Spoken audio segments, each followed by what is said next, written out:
Oh. To be honest, I thought the algorithms of our Google overlords would have screwed my last video.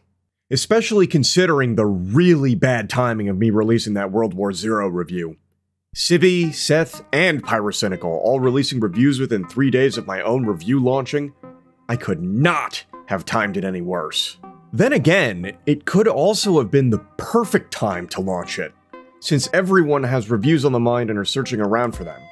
On top of that, according to the comment section, at least 2 other people, possibly 3, made reviews on Ironstorm relatively recently as well. I couldn't tell you which is true.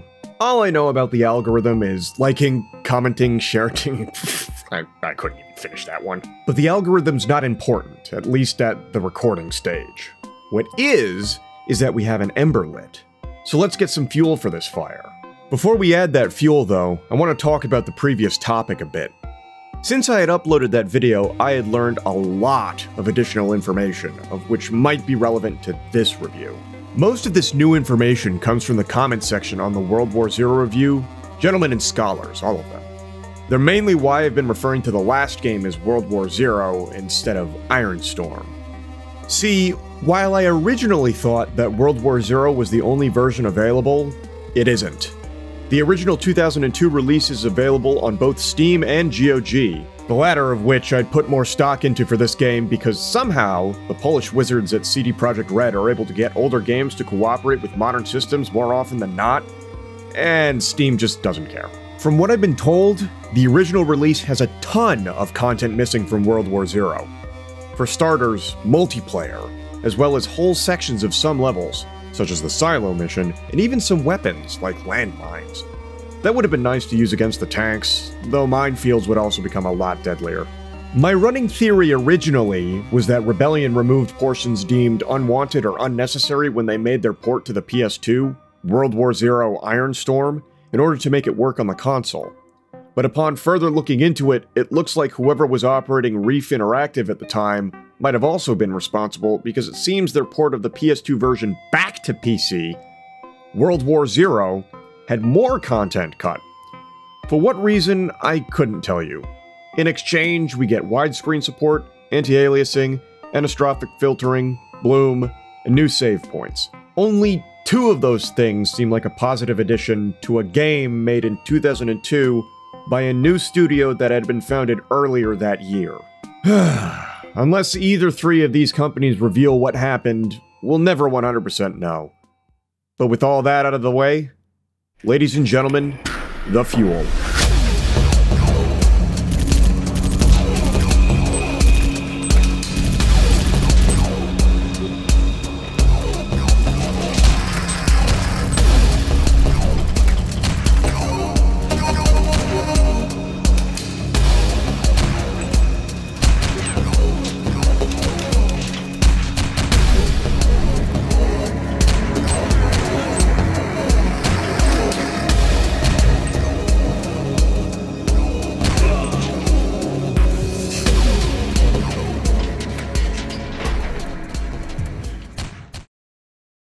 Of which just so happens to once again come from Kiloton.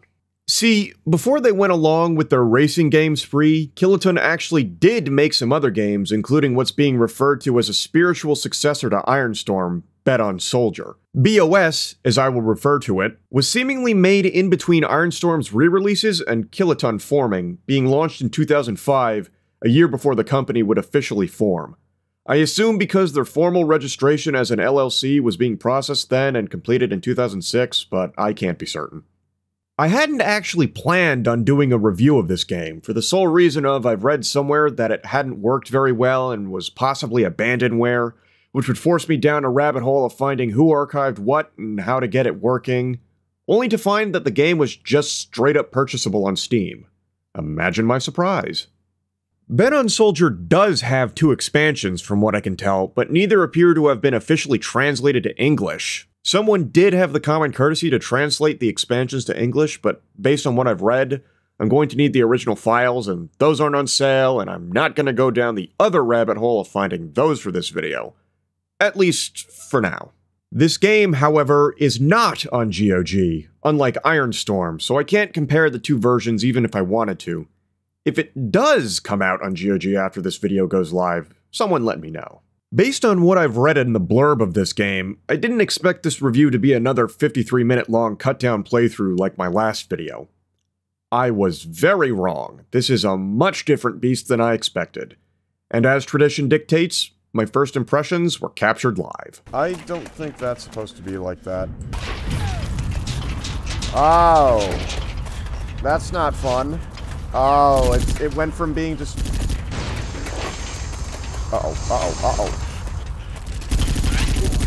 Yeah, there we go. That is the worst shotgun reload animation I've ever seen in my life. Holy Christ. What?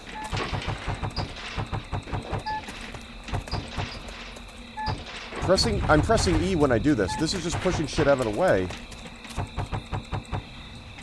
I kinda like it. And I must say, I was pleasantly surprised, initially. I was naive back then. Let's get into it. We open with a much better intro cutscene than that of the previous game, showcasing the main theme of the game show called Bet on Soldier. These two duke it out for a bit before we get to the main menu.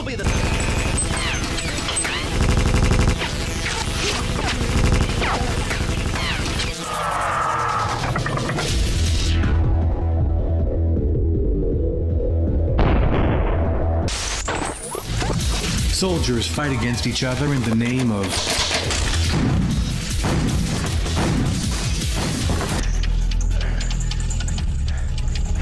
Just a few seconds left. Nolan Daneworth win! In the future, there is no second prize. The menu looks better than the previous game, despite the title being an acronym. And it also works better too. Take a look. The sound options actually let me fine-tune it using my mouse. Amazing. The options in general are more fleshed out. Mostly.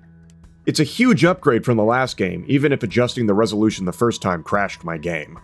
First things first. 1920 by 1080. Apply changes. Hey! Oh. The game crashed.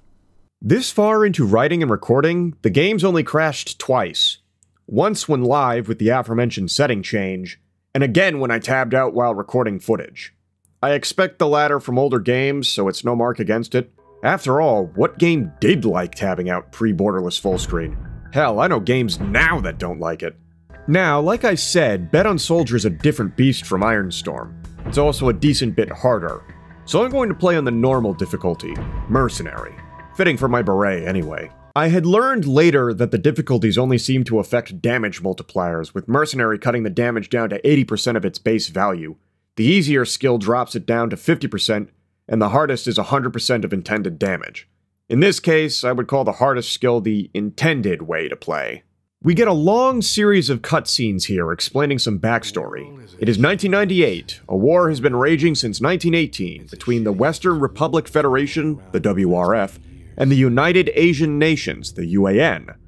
The war has also been turned into entertainment by the aforementioned game show, Bet on Soldier. Soldiers who enter the program are trained to kill each other during battles for entertainment purposes, of which they are bet on by the folks at home. They either win big or die hard. We play as Nolan Daneworth, a soldier with amnesia and a dark past. At some point, he either retired or was discharged and married his wife, a nurse by the name of Julianne. They had a farm and a dog, both of which burned down when some BOS champions, which he recognizes from the TV, attack him. His wife is killed and he returns to the fray with the WRF, looking to become a BOS champion himself to get to some of the men present, the Boryanka brothers. To do this, he meets with Peter Rosbach, a BOS champion trainer who initially disregards Nolan, but takes him on to his training program when he sees an S tattoo on Nolan, mentioning the Syndicate, who allegedly is controlling the war behind the scenes. Anything sounding familiar yet? When I learned of this game, I had honestly believed it to be a spiritual successor, but even the developers consider it a sequel. Some weapons make a comeback, such as the assault rifle, in many different flavors, and there's even a rocket launcher that the wiki labels as having been originally from the Russian-Mongolian Empire. I guess the consortium lives on elsewhere and has succeeded in their plan of continuing the war, But it does leave me wondering, what happened to James Anderson? Past the cutscene, into the game. Things are going to be a lot different this time around. For starters, instead of just being thrown into the level and moving linearly through the game, we have this map of levels. We can't go back to past levels per se, but we can choose which levels to start. And we're really spoiled for choice here. Once you select a mission, you get a briefing screen, a BOS screen, a weapon screen, and a mercenary screen. The first screen is the briefing, some flavor text and not much else. The second screen lets you choose which BOS champion or champions you'll be facing on the mission. The harder the champion, the higher the payout. Money does factor into the next two screens, but know that you spend $500 per bet here. The more you kill, the more money you gain. The third screen lets you choose your loadout, which is initially where all of your money's going to go into. We have our armor and a shield if you take one, both of which are critical to survival. You also get to choose your starting loadout. A sidearm, a main weapon, a heavy weapon, a melee weapon, and up to 3 of 2 classes of grenades. One of my gripes with the game is no weapon or ammo pickups from the enemies, so whatever you bring in, you're stuck with until the mission's complete. Choose wisely. The final screen deals with hiring squad mates, of which there's a simple squad order system featured here. Each has a different job, and some will cost more than others, the higher paid being better at their jobs. Who you bring can drastically change how a fight goes, so look it over carefully. Once you've got everything sorted, you enter the fray. The first level has us starting out on the Western Front. Levels actually open with cutscenes usually, giving a brief intro. Except this mission's isn't brief, because it serves as a tutorial. Here's the drill sergeant. Good morning, Recruit Nolan. We were waiting for you. You're not late. That's a good point. I can read in our files that you've been trained by Peter Rosbach. Well, this is a hot reference. So, General Solberg is waiting to give you an overview of the mission. But before that, let's check on the basics. Don't forget that this is the European front line. Mistakes are not permitted. First, check your compass. Your objectives are indicated on it. Let's make a test. I will give you an objective. First thing we're told to do is go to this objective. Before that, I'm going to note what I believe is a broken health interface. It's readable, but it being cut in half as it is... Right. So these stations, they're important. Right. By now you've noticed the numbers at the bottom right. We've got magazines instead of an ammunition pool, and it's one of those games where any remaining ammunition is just gone, so we gotta count our rounds wisely. We also can only restore armor, not health, and all of it from these stations. This is the second area where you'll be spending your money. Because it's your first day here, we decided to give you 2 save tickets. When the drill sergeant here talks about tickets, he means that the save stations themselves have limited uses. Usually one will stop working after one save, so save wisely. We also have to pay for the saves at these stations, and it can get pricey. You might be starting to see how this game will play out. By the way, the head bob and the ragged breath from running? Yeah, it gets annoying, and no, I can't turn it off. Soldier, I think our scout is dead. Find him, find his body, get the documents, and take him to General Dodson in the West Camp. So we're told to— Nolan! Surgeon! Follow me! I'll grant you northern access! This guy leads us to— Pause. This game likes to throw cutscenes in very inconvenient places. Between them and the pop-ups, the game's already becoming very grating on the patience. As a note, you might have noticed that this game also slightly suffers from bad translation, where a line or a sentence is technically grammatically correct, but it's said or worded weird, though it's somewhat understandable because Kiloton is a French company and this is a 2005 game. Now, if this were a modern game... Mercifully, I can turn off the tooltips in the options menu, but there's no way to skip the in-game cutscenes. And we're off, finally. Combat is noticeably slower in this game than the previous, with location-based damage being even more important than ever. Which does bug me because the location hit system is pretty janky. You'll see it all throughout the video. On top of that, there's no ADS that I know about, and the guns tend to be wildly inaccurate.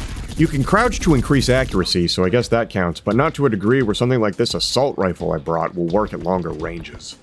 I actually don't like using the assault rifle in this game due to the amount of time and ammunition it takes to whittle down the armor of these guys.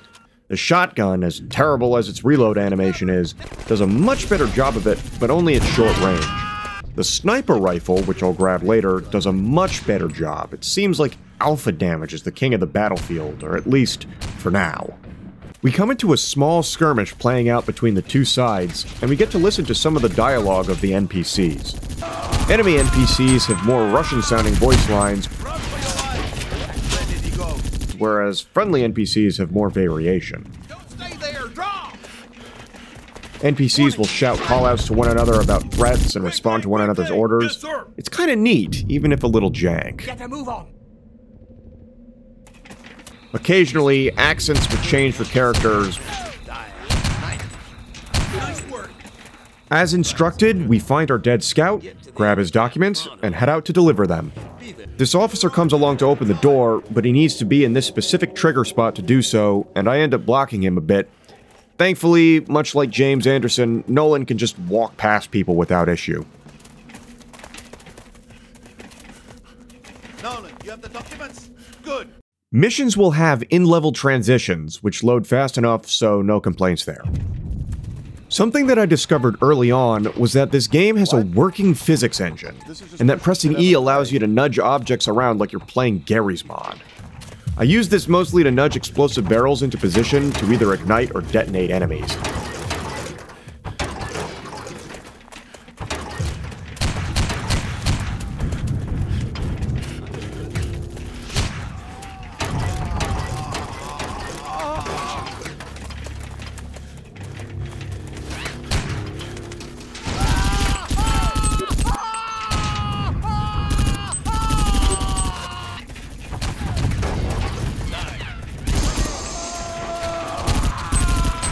Soon after this first area, we get our first bet on soldier duel.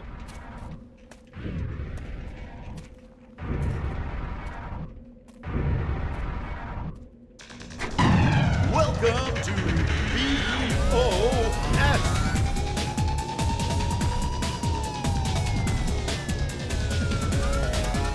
We have a minute to kill our opponent, and the faster we kill him, the better we're paid. Unfortunately, this one I've picked, Master Loa, uses a nasty trick that I like to call the average Counter-Strike experience.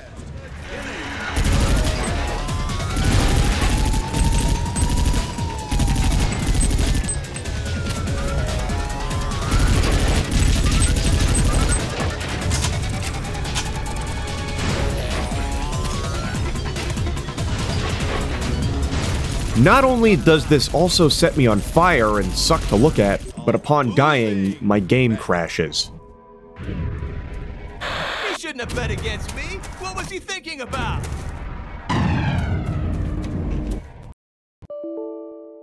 Mercifully, there are save points at level transitions.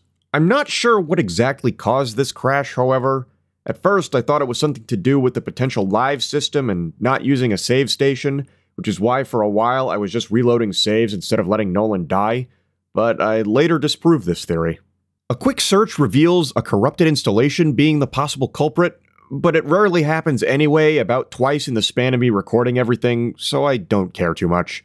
After the crash, I decided to go with a different loadout, a sniper rifle, a shotgun, and more grenades.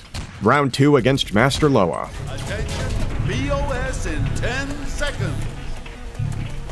5, 4, 3, 2, 1. The fight is beginning.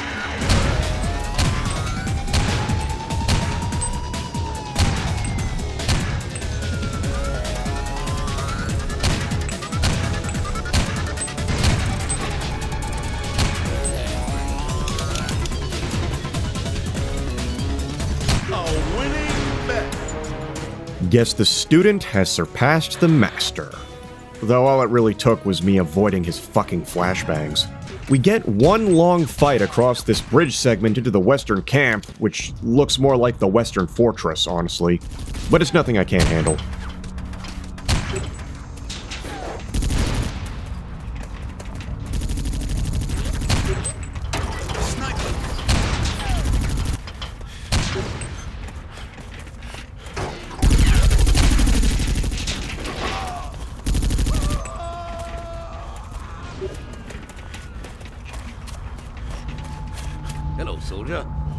document for me? Okay, very good. Well done. Go and take a rest. We'll take over now. Document sent, mission accomplished. Back to the map. We now have 2 missions we can do, one for cargo retrieval and one for base infiltration. The latter, called Big Boy, is where we're headed next. But first, some narrative footage.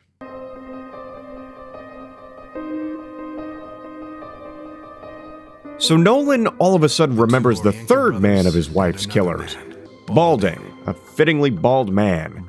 He repeats himself about going after the Boryanka brothers, and talks about vengeance, and I'll be honest, I wasn't really paying too much attention to the Max Payne monologue, because I got the gist the first time. Next level. We have 4 fights ahead of us, if we so choose. We're supposed to fight Panzer Kruger to get to the next rank, but we can actually choose a different fighter in his place if we want. I happen to choose this Russian fellow, Z. You may notice at least 2 of these fighters have something called a magneto shield, and power armor from the intro. Thinking ahead, I say to myself, should bring a flamethrower to deal with them. And that was smart.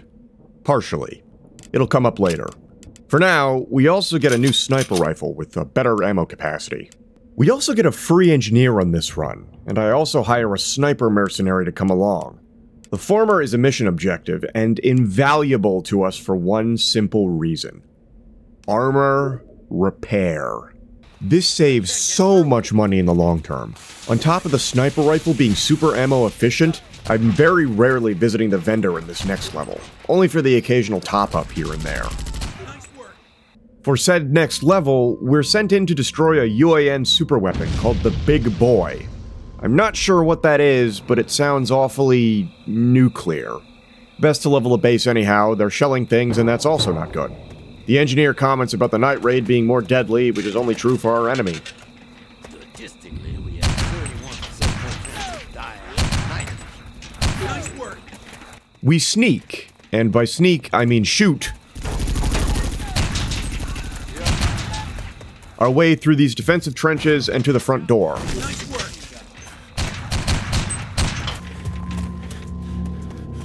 Which is locked. Not this way, Nolan. This is an armored portal. We have to find another way. We go back around another way for a side entrance. Nice work.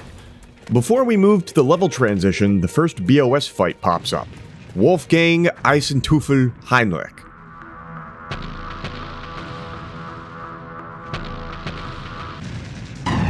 Welcome to BOS.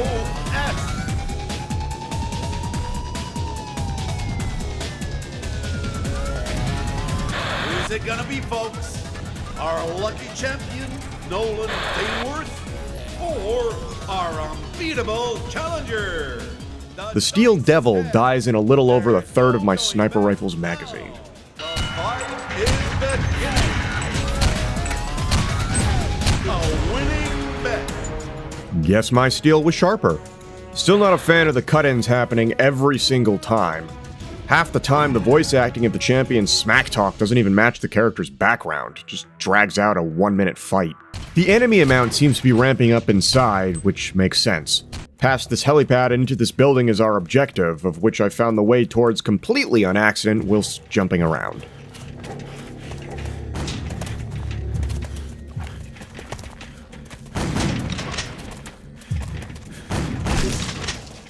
Along the way, our engineer gets stuck a few times and requires me to push him in the right direction.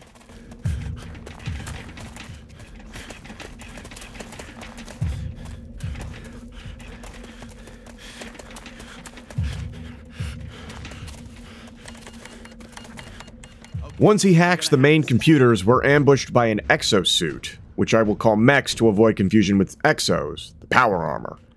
At the time, I wasn't sure if this is the Big Boy or not, but it dies in an airstrike we can apparently call down without fear of anti-air, so I assume not. Once that's over with, and we're heading towards the last portion of the level, we run into Z! Welcome to BOS.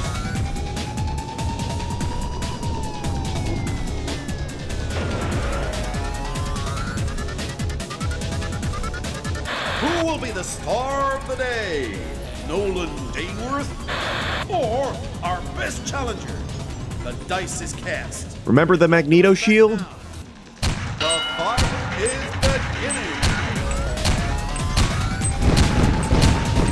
beginning. This is what the flamethrower is for.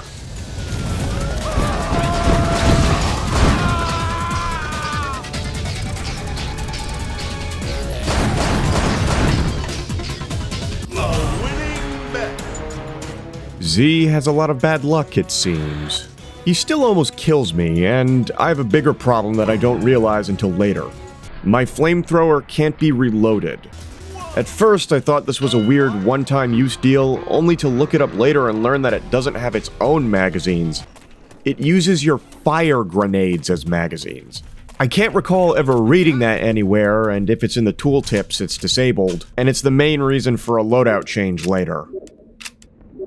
We go further inside the base, and after this decently large fight here, we're then put against the main reason. Lucky Caesar, who I hate.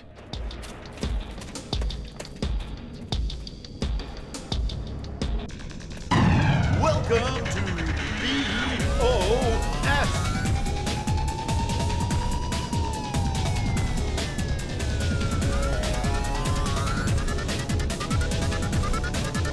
Who's it gonna be, folks? Our lucky champion, Nolan Dayworth, or our unbeatable challenger? He's got a rocket launcher and hallucinogen grenades. Hallucinogen grenades make a comeback from Ironstorm, only they're bastards in this game because they actually fuck up your aiming pretty badly here. I end up running out of time because I can't aim at him. It was at this point that I backed out and reconsidered my loadout for the mission. My second try goes much better. 4, 3, 2, 1. The fight is beginning.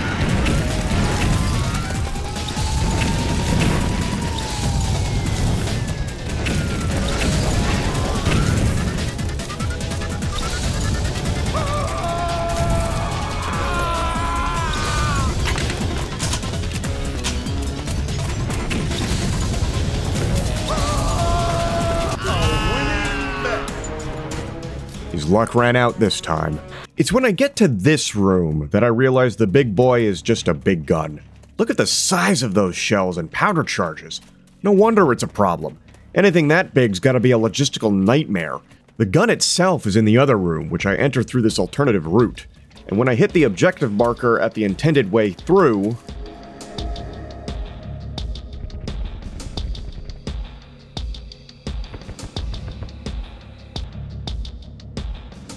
in comes our last BOS challenger, Faye the Blazing Tiger, who isn't the easiest fight.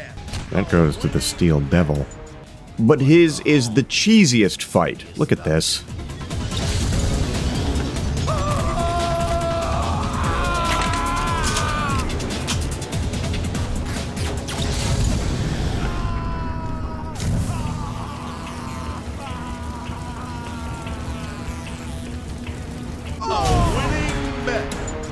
Blazing Tiger indeed. Once the charge is planted, we gotta go. I don't actually know if we're timed on this, but I wasn't about to find out. Unfortunately, the marksman we hired along was killed, but at least he lived longer than the last marksman I hired for this level. Once we're back into the trenches, we're done here. With a tidy paycheck as well.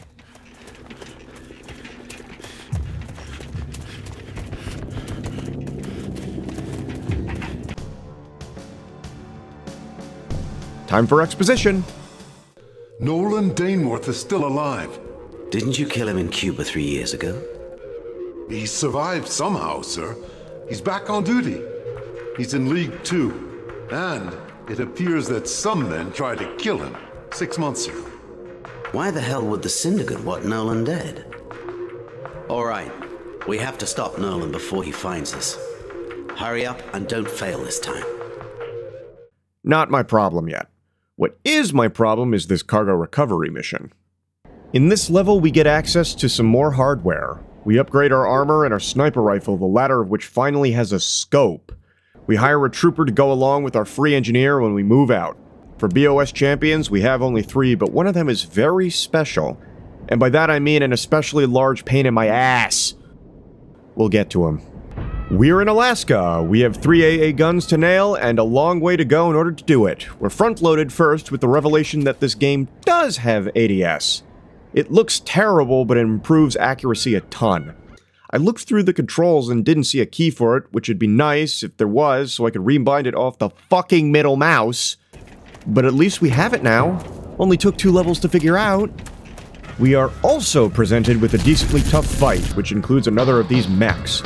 Only problem is, this mech's pathing is screwed and it just sits on the other side of this camp while I whittle it down with a sniper rifle.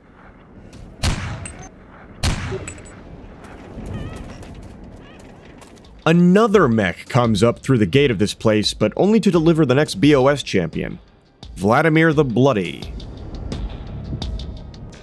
Welcome to BOS. He uses a sniper's rifle. God damn it. And is described as being a greedy bastard. He is also a slippery little bastard as well, because he likes to run away.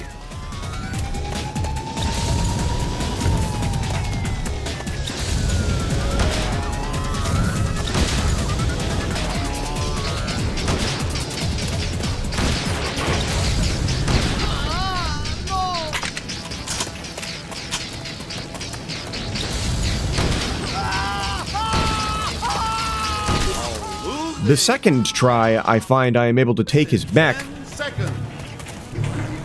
5, 4, 3, 2, 1. The fight is beginning. But with no guns and no way to punch with these big loader claws, he runs into an area I can't get into and forces a restart. The flamethrower wasn't as much help here, but the fire grenades I use as ammunition for it are. I burn his ass down in a corner, the little rat.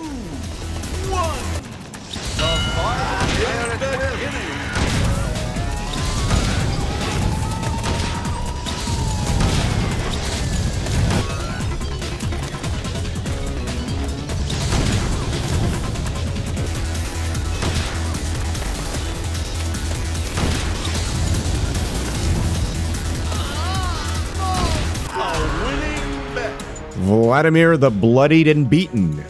Or burnt, actually.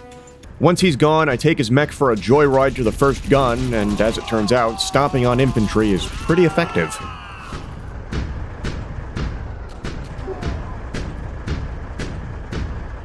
Once the gun is destroyed, the next BOS champion immediately spawns. His name is Taka the Dark Herald. His deal is that the WRF killed his adoptive family. He's tough and has a custom-built combat rifle, and I wasn't prepared for the first time.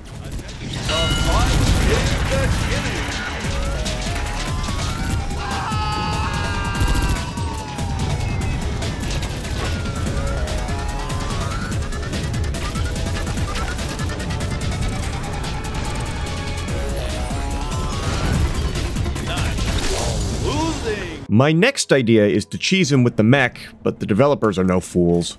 The loaders push back from the champion spawn so he gets an opportunity to run into cover. Big mistake as he runs up into this area where I'm able to grenade him to death.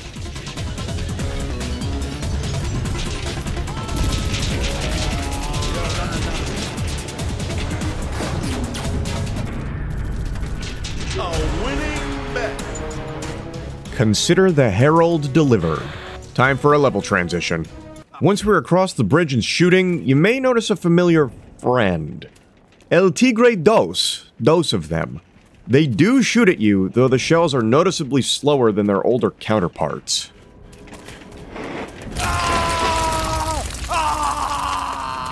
We go the other way to immediately encounter another mech. We have to backpedal in order to deal with it efficiently.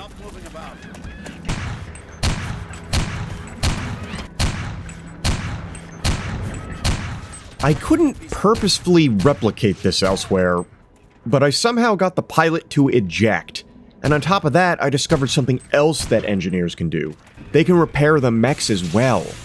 It takes a while, but these guys keep proving their worth. We take this new mech for a joyride and paint the town red. Unfortunately, we have to get out and clear this building, and we lose our trooper in the sweep through. We kill our way to the second tower. I'm coming. Our engineer helpfully suggests we find a combat exosuit to deal with the tanks, and funnily enough, we find one sporting a cannon. Should work.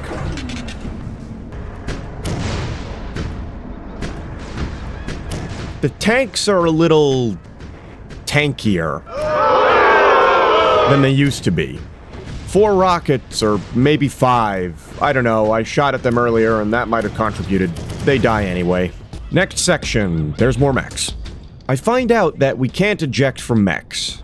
If it dies, I die. Fair enough. Once we're through the tunnel with a new mech and a full ammunition stock, we battle our way into the next camp, near the boat we're supposed to recover cargo from.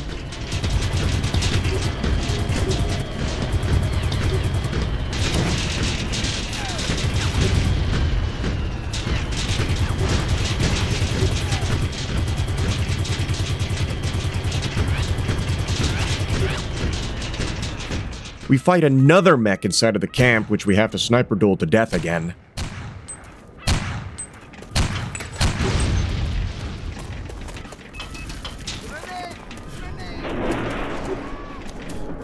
Hit a switch, open a gate, fight our way through to the next gun.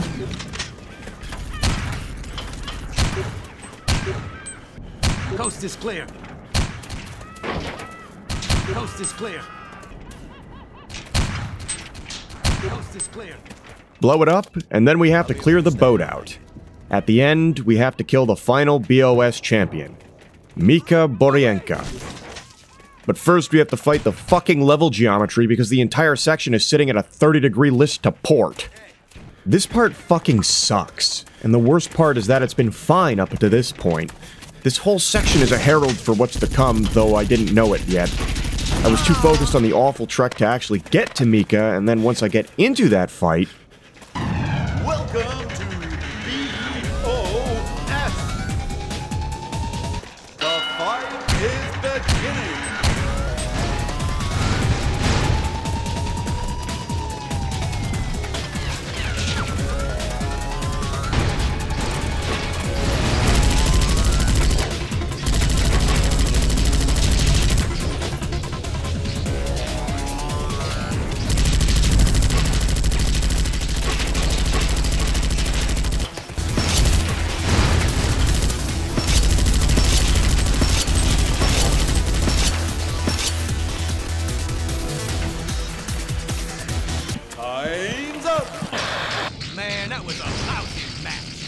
If he catches you in his sights, you're not dead, you're fucking blind.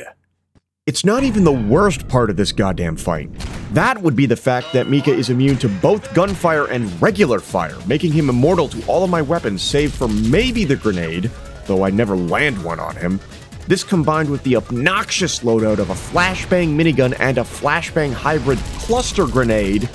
There is one instance in which his shield goes down, while he's reloading. Which would be nice if that also didn't mean putting yourself in harm's way of his minigun's blinding muzzle flash.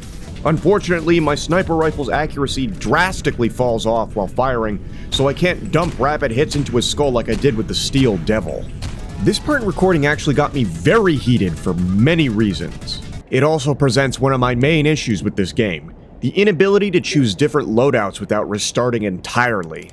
The nice thing about Armored Core 6, which I sucked at, and yes, I got filtered by Baltius, is that on death, you can switch your loadouts to try different tactics if you get stuck.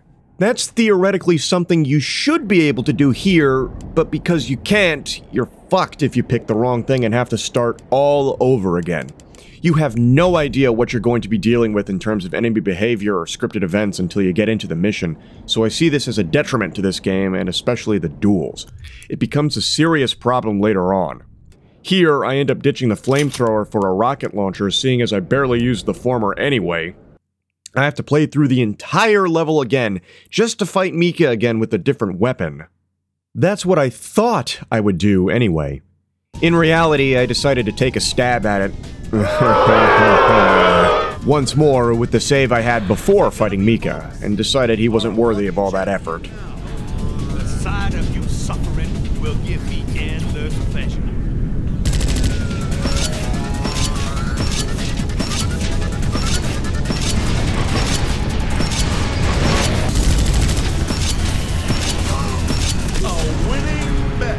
Rushai, Ubieldak.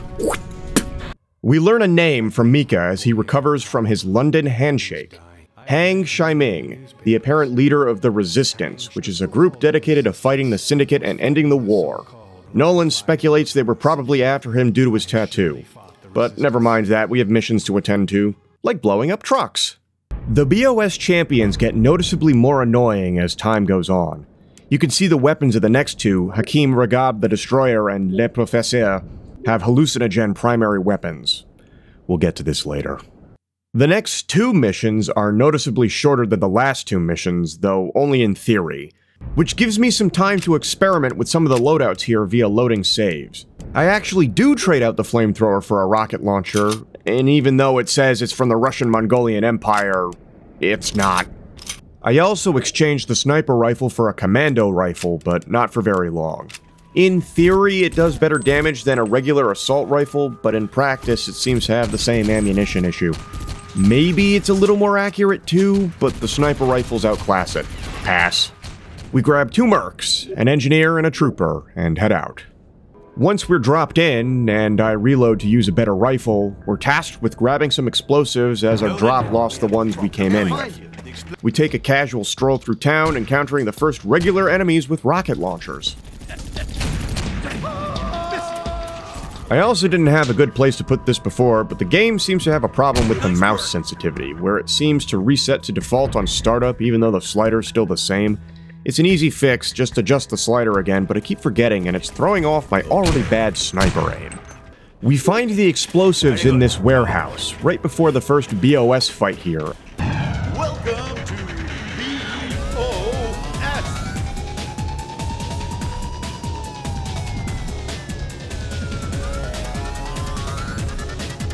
Who will be the best soldier? Nolan Daneworth? Against Hakim Ragab the Destroyer, an African warlord, which goes horribly at first.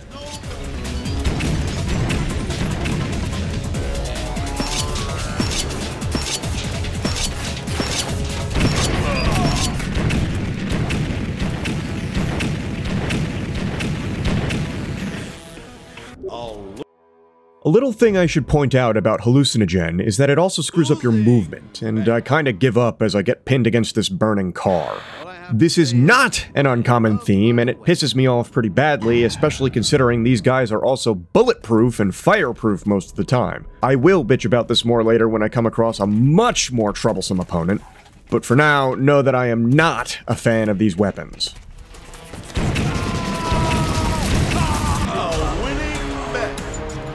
Second time's the charm. Those who destroy are destined to be destroyed, I suppose. We head to the garage and blow open the door to get to the trucks. Since I've been blowing up cars the whole time, I figured that shooting the truck fuel tanks would be enough, but we actually have more explosives for them. 4 fuel trucks go up in smoke, and then the next BOS Challenger arrives. Welcome to BOS.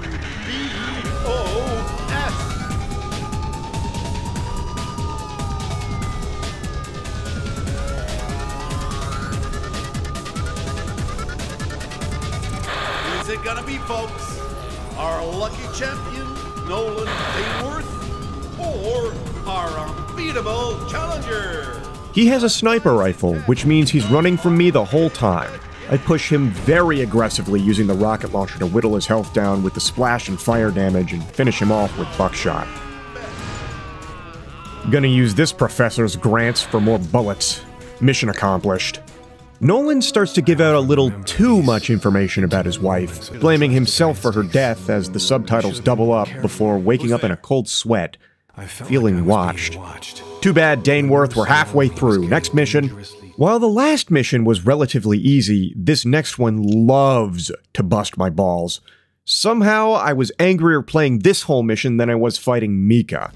We're dropping in on a convoy of nuclear warheads to snag it, only whoever made this level decided that now would be a good time to spring a timed objective on you. We're rushed up to this antenna where we have to blow it up, then we're tasked with clearing the courtyard of enemies, all on a timer.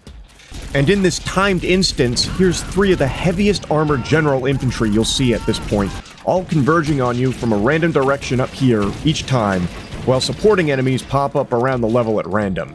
including behind you at one point in a building.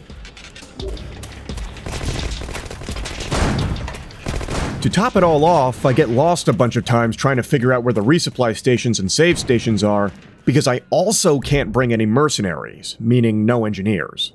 Not that it matters, because I can't exactly sit around waiting at all in this level. Once I deal with the courtyard enemies, the next BOS champion appears, the slimy bastard. Nolan, move your ass. Welcome to BOS.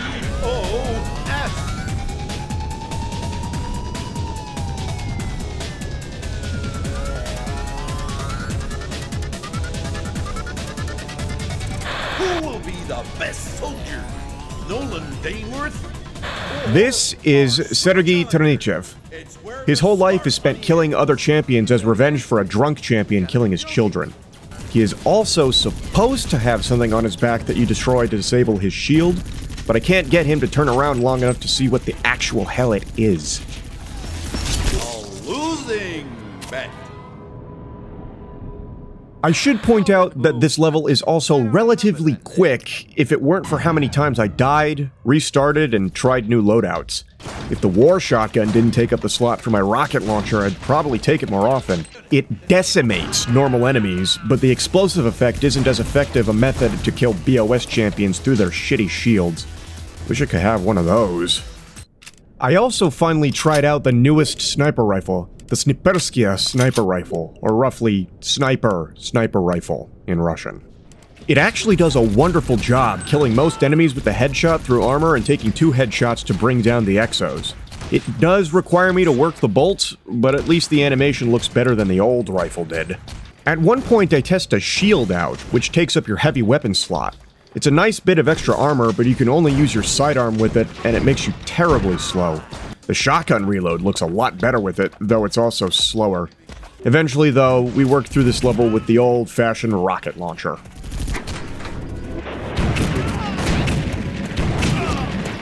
I think the only reason I kill Sergei is because the splash damage destroys the battery on his back.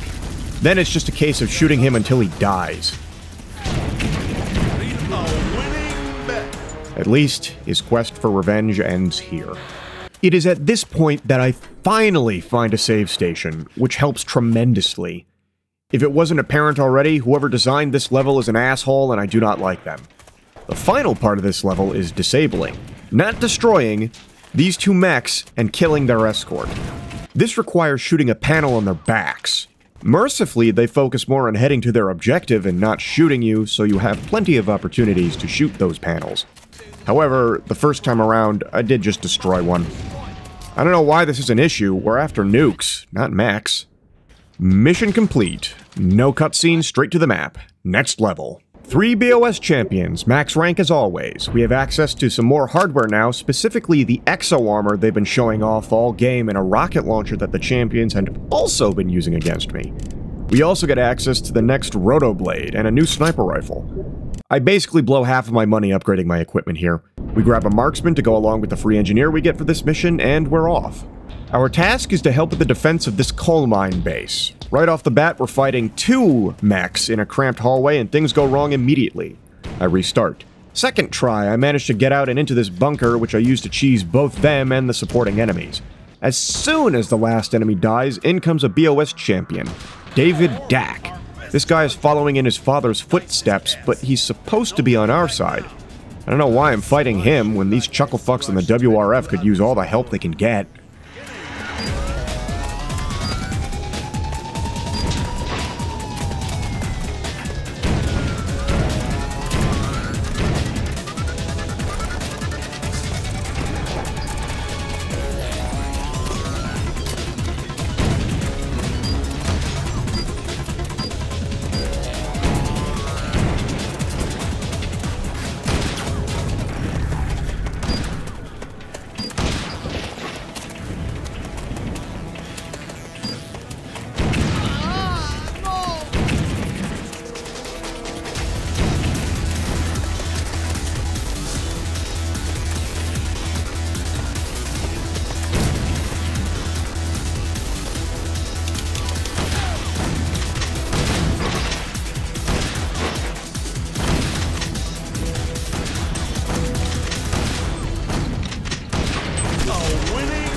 Your father would be proud. You almost killed me.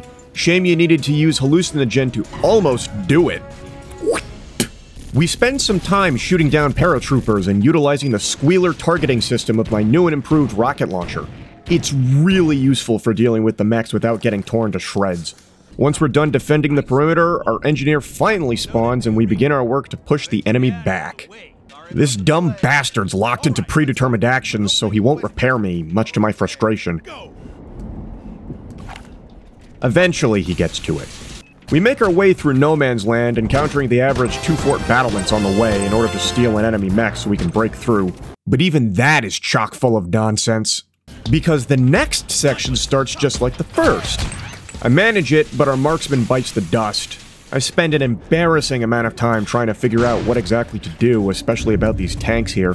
The only thing I learned is 1, my rocket launcher does fuck all to them now, and 2, the splash damage on their shells is fucking ridiculous.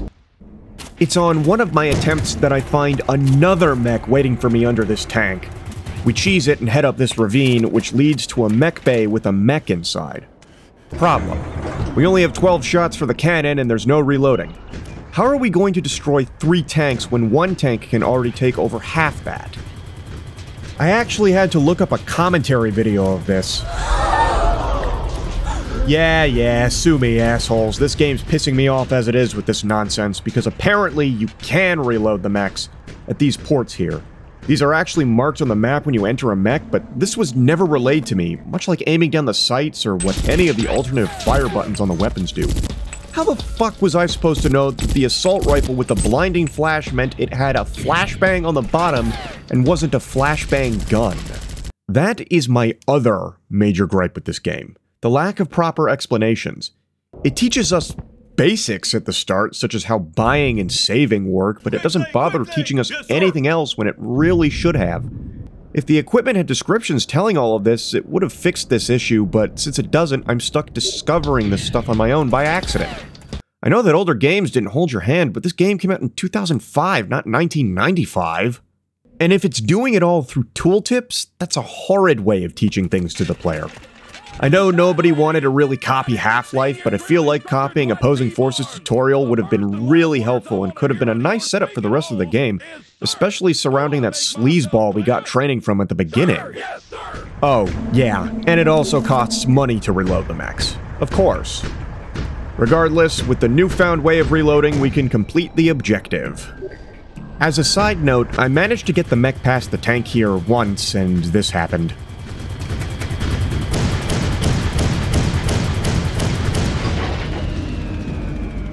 Past that second tank and through the level transition, we're finally at our main objective, the gate controls.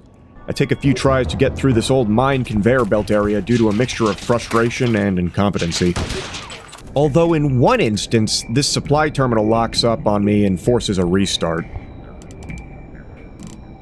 Once I clear the area of these paratroopers, the delayed intro of the next BOS champion, Kung Fu Kong, who is the most polite champion so far, beginning with a bow. An Indian fellow whose father pushed him to become a champion instead of letting him become a ballistics engineer. The fight is beginning.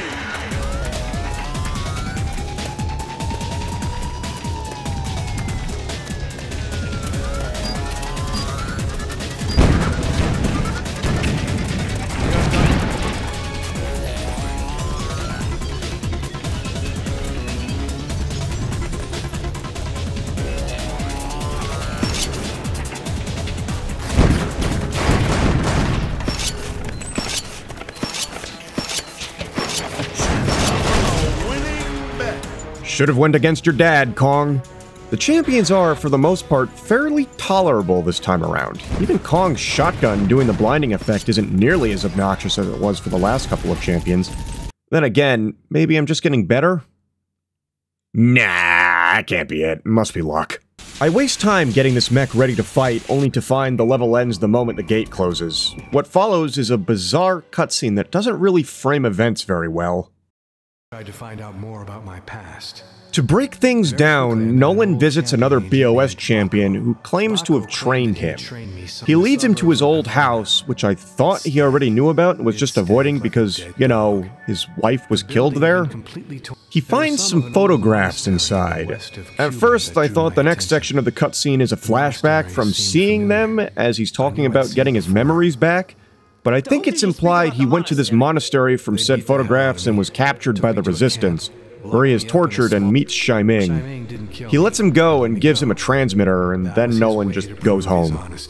Throughout the entire interaction, I can't tell if they overlapped all of this audio to imply Nolan's been drugged up, his memory of the event's fuzzy, or if someone editing this all together sucked at their job. Next mission.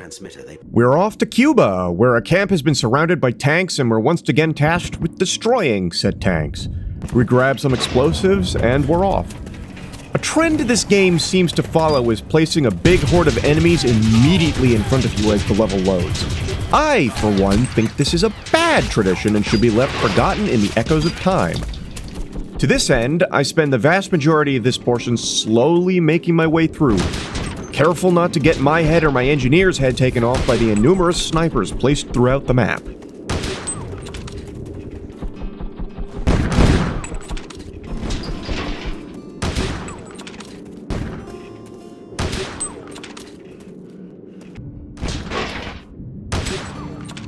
I also have to keep directing my squad mates to hang back in order to keep them from dying to other things, like mechs.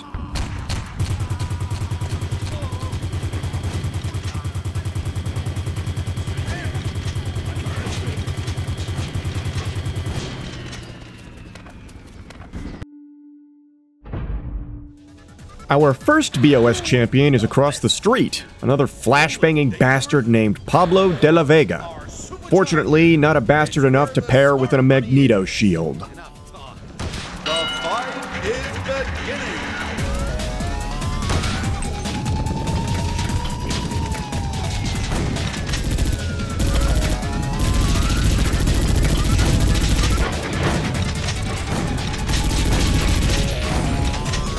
A winning bet.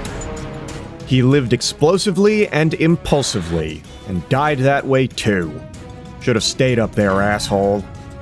I don't think I've really talked about the level design yet, so let's take the time to give some props to Kiloton for making their gritty trench warfare games levels not so similar that they're ever boring. I like it, especially this area. There's a lot of atmosphere in levels of war games that are just moving through destroyed cityscapes. And to completely negate that point, I blow up a tank via the sewer system. This is the only sewer level in the game, so even if someone were to count sewer levels for some unknown reason, one should know that this is not the traditional problematic kind. These guys do spring a pretty nasty ambush down here, though.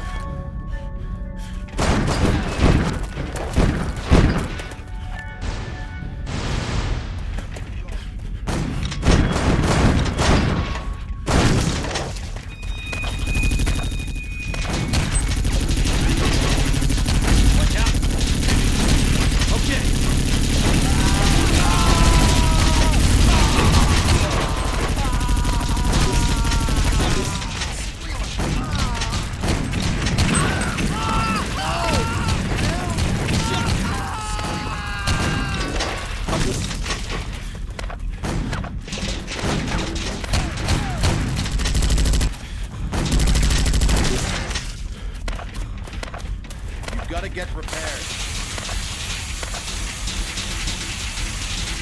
In order to avoid the deaths of my squad mates, I decide that dueling a mech with a pump-action shotgun is the best course of action. Once it's disabled, along with the 3 snipers remaining, we move on to the next section. The next section keeps with the tradition of throwing shit at us the moment the level loads, because we kill about a dozen guys right out of the gate. And almost immediately afterwards is our next BOS fight. These Syndicate guys are blocking the way until we fight them, so we go to face the Red Templar.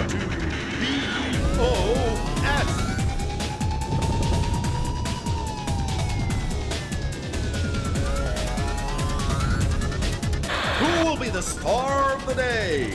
Nolan Dayworth or our super challenger? A Scotsman who's supposed to have a saber, but all we have is rotoblades. I'd fight old style. One well-placed throat with my blade will do the trick. Mine works better than his, and even through restarts, he crumples like a sack of croutons. 5, 4, 3, 2, 1. The fight is beginning.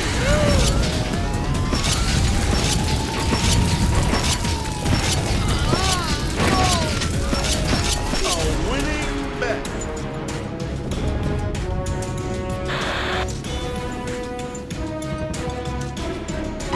He might have been a chivalrous Templar, but he's certainly no Highlander swordsman. You may have noticed I fought him several times. That's not his fault.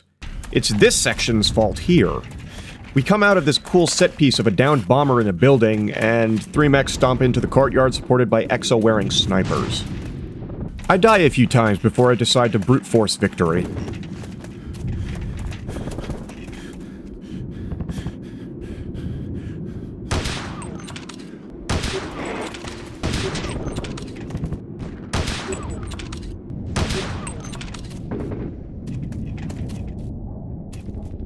Funnily enough, the mechs actually covered more than what I shot at them. Talk about a net gain. Once we use the bomber to enter this sewer, of which the AI has great difficulty doing, Okay.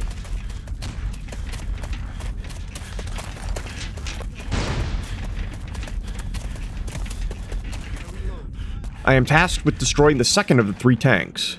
But, sewers don't go under the tanks, so what do? Well, there's a mech bay nearby. Not that I know about it. And we gotta go through this trash building here to get to it. After this CQC fight between floors, and some difficulty figuring out where to go,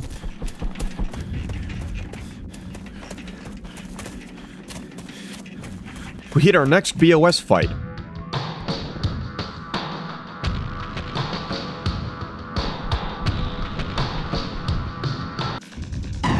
Welcome to BOS. Against Giuseppe Vito. His shield is basically immune to everything I have, so I use the Rotoblade again. This is difficult because the bastard has another blinding minigun, but I managed to kill him. Barely. This guy apparently couldn't stand younger champions. Couldn't stand a knife fight either. I couldn't stand his stupid fucking flashbang minigun, and at this point I'm hoping it's the last time I see one. We find ourselves in the mech bay, a mech with a cannon, and set to work blowing up the tank. It goes pretty badly the first time because it has infantry support.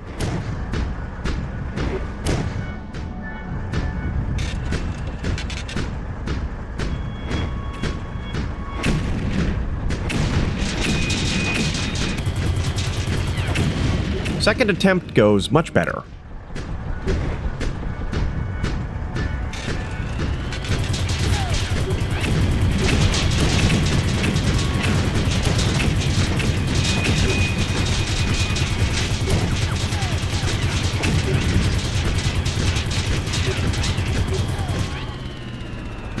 I didn't realize there was a mech on the other end of the level transition, but otherwise I wouldn't have bothered repairing and rearming this one.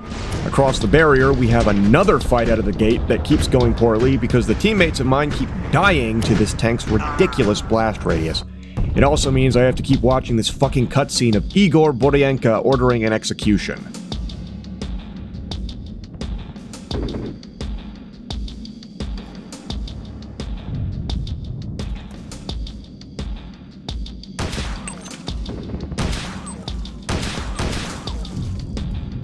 With a little bit of cheese and some tenacity, we make it to what appears to be the camp from earlier, Raised.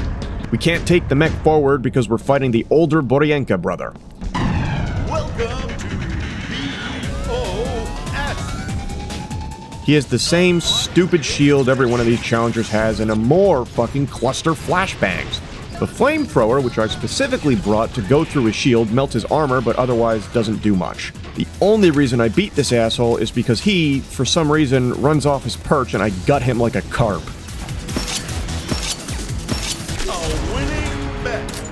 Once he's down, it's time for the endgame. I am officially the #1 BOS champion. In a cutscene after, Igor tells us our wife is still alive, and then the Syndicate strikes.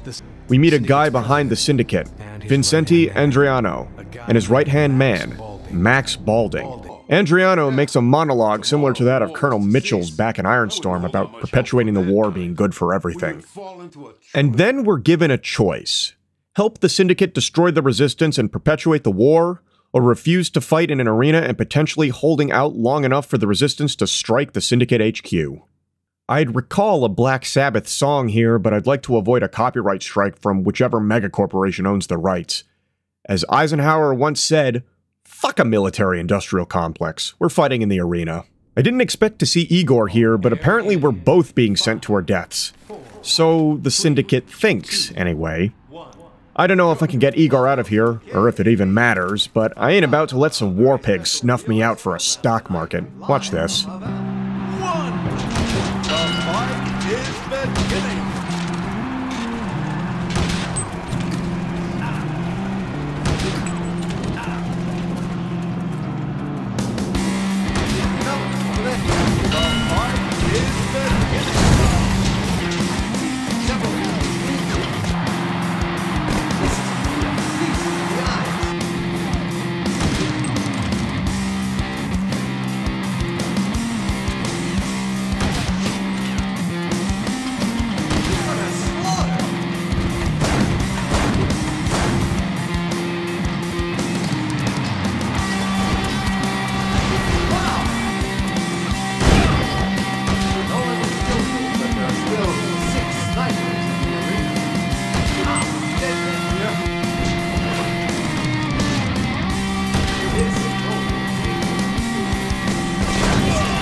It's actually neat that the announcer's calling out the different squads and whatnot coming into the arena. Here are our first two champions. They've come directly from northwestern Russia, the Volgograd Bears. The fighters you see now before you are the most dreaded snipers in all of Europe. How about a big round of applause to the Innsbruck Snipers? The Innsbruck Snipers still in the throes of death, the Kenyans are already coming on. That's right, the armored infantrymen of Kenya. Let's hear it for them. Kinda wish they did that for each of the BOS challengers to spice it up. It'd also mean I wouldn't have to explain each one of them. The final enemy of this arena's this prick, the Amsterdam Butcher. Lord knows why he's called that. He has a shield I can't break through with any of my weapons, so I break through his neck with a rotoblade and butcher him.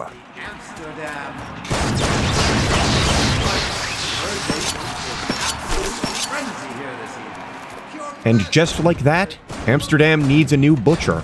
We also need a new Igor, because he did die and I didn't want to have to bother reloading just to see if something changed. It would probably help if I could order him to stay put and let me handle it. Once the announcer is done jerking off Nolan vocally, the Resistance breaks through and starts wreaking havoc. What's going on? Still another champion? No, they look like terrorists. I don't believe it. I can't see what's happening from my box. I think... yes! A terrorist attack! Both Nolan and his wife are extracted, and then the Resistance base is immediately attacked by the Syndicate. We open to an opening shelling of most of the base's troops, and then we have to fight 3 mechs with a war shotgun because I chose my loadout poorly. Once they're dead, we've got to deal with another fucking tank. I could go my whole life not seeing another one of these goddamn things, let alone fighting one. We're told to get what I think is an abandoned mech around the rear of the attack, and so we take a side path to get to it. Problem. That mech's got a pilot. I already tested if I could get in and have my engineer fix it up for a bit before I can move, and surprise, I can't get in it. I thought I could maybe force the pilot to bail if I did enough damage to the structure, but in the 2 times that happened during playing, this one apparently isn't going to do that. We have this additional engineer here who I think is going to fix it, but then he sits in a corner and never does, complaining about the square being a mess. So, kill all the enemies? But what about the tank? By the time I had acknowledged this laundry list of problems, I had already gone through 3 or 4 reloads and was getting very annoyed. Upon tabbing out for a quick trip to the Steam forums, apparently you're supposed to let this engineer spout his voice lines before you do anything. So let's try it. Sure enough, once his voice lines finish, now he gets to the mech and repairs it. But, and hear me out on this one, guys. Why wasn't the mech fucking abandoned like the Colonel said? It could have solved so many fucking issues with the event coding here, especially considering they have done this before with no issue. Once we get that mech to destroy the tank, we accidentally kill our engineer with it. Usually teammates will walk out of the way of your mech, but I think he got stuck and couldn't move when I flattened him. Ah well, at this point I have no reason to save money as I am loaded by now and terminals are plentiful this time around.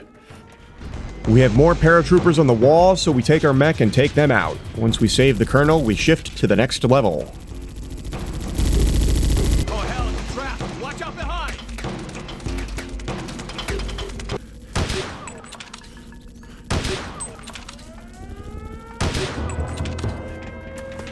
From here, we're forced to hold our ground, and by we, I mean me, because all of the soldiers in this segment before the assault who are told to hold their posts, leave their posts, and are all dead by the end of it. Our last fight!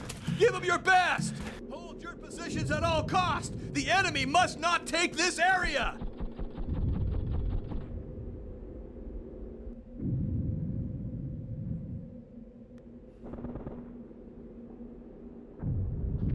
I hate this silence.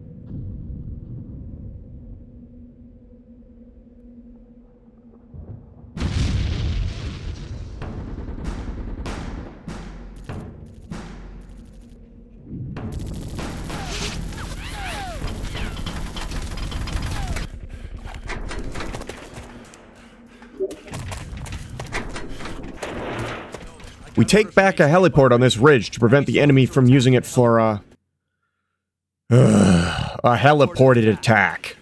Throughout this whole ordeal, they're sending more and more of these orange shield exos after me.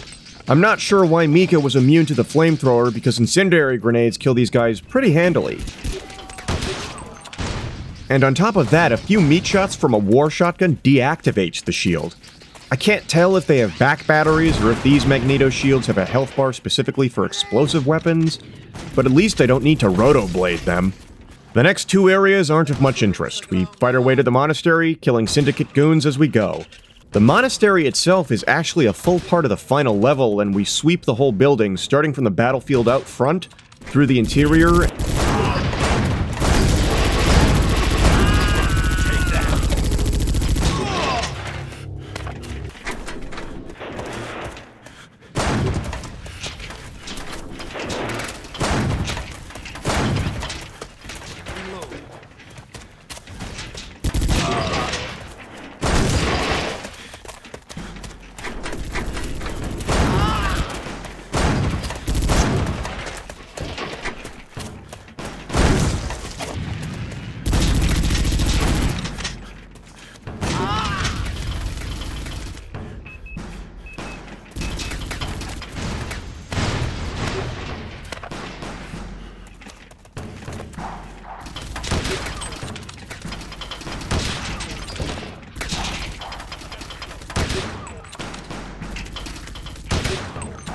And onto the roof, where we find Shiming surrounded.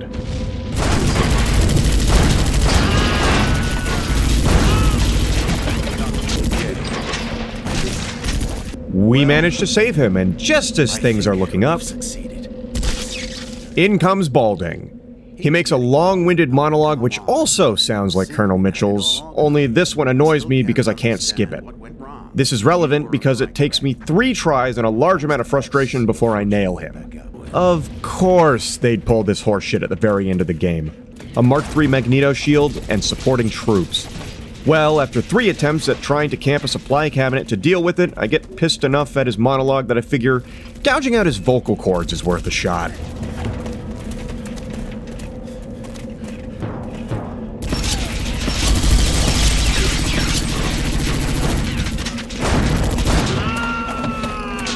And just like that, and with this bizarre sky cut, we've done it.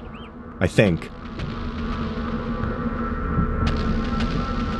Balding is dead, but so is the Resistance mostly. In fact, I think the only one who isn't dead yet is Nolan himself. What the... Suddenly it all became clear. Nolan, you must remember, you won't be able to move them if you don't know your past. Has our amnesiac recovered his memory yet? Not yet, sir. His amnesia is deep. There's nothing I can do. It's taking too much time. We have to switch to plan B now.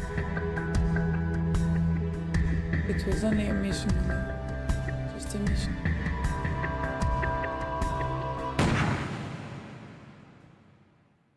God fucking damn it, she was a plant all along. In fact, I suspect it's implied Nolan had memories implanted into his mind after the accident he had, and that he was secretly programmed to kill the Resistance. I also suspect that had we taken the bad path, we would have fought Shai-Ming himself instead of Balding. But it ends the same either way. With her purpose fulfilled, Julianne betrays us and kills us, even though Nolan should have been able to snap her in half like a twig, especially considering the war shotgun I brought with. You actually get the opportunity to do the other ending if you wish, but I'm gonna let you in on a little secret. It changes nothing. Doing both endings, or the bad ending, results in the same thing. Julianne icing you and going back to this screen. So when it prompts me to go back and do it again, my only response is no. Bet on Soldier is frustrating for me, in a very special way that certain games do. It's the kind of frustration I feel when a game has so much potential to do good by their concept, but just misses the mark. Something in the game just fucks it up completely and ruins the whole thing. It's more disappointment than frustration, honestly. I was not nearly as angry recording Iron Storm than I was recording Bet on Soldier fighting the champions. The shields, the flashbangs, the hallucinogen. It doesn't feel fun to fight a good portion of these guys. It feels like cheap shots taken at you, and it feels cheap to resort to gutting them with a rotoblade. I thought the point was to prove yourself the better soldier, not to slice blindly in front of you and hope you cut their head region.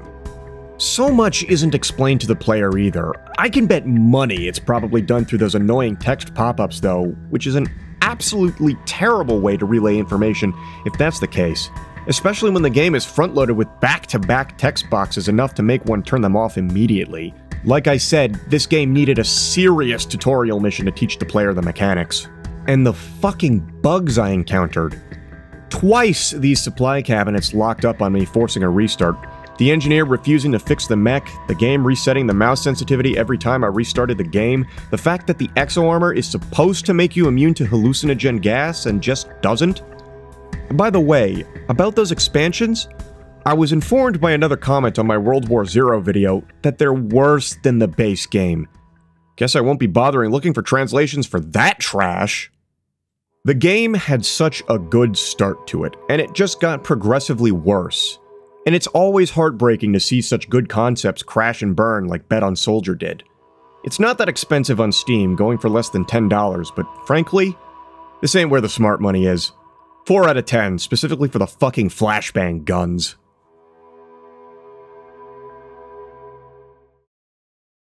Thank you for all the feedback and suggestions from the World War Z video.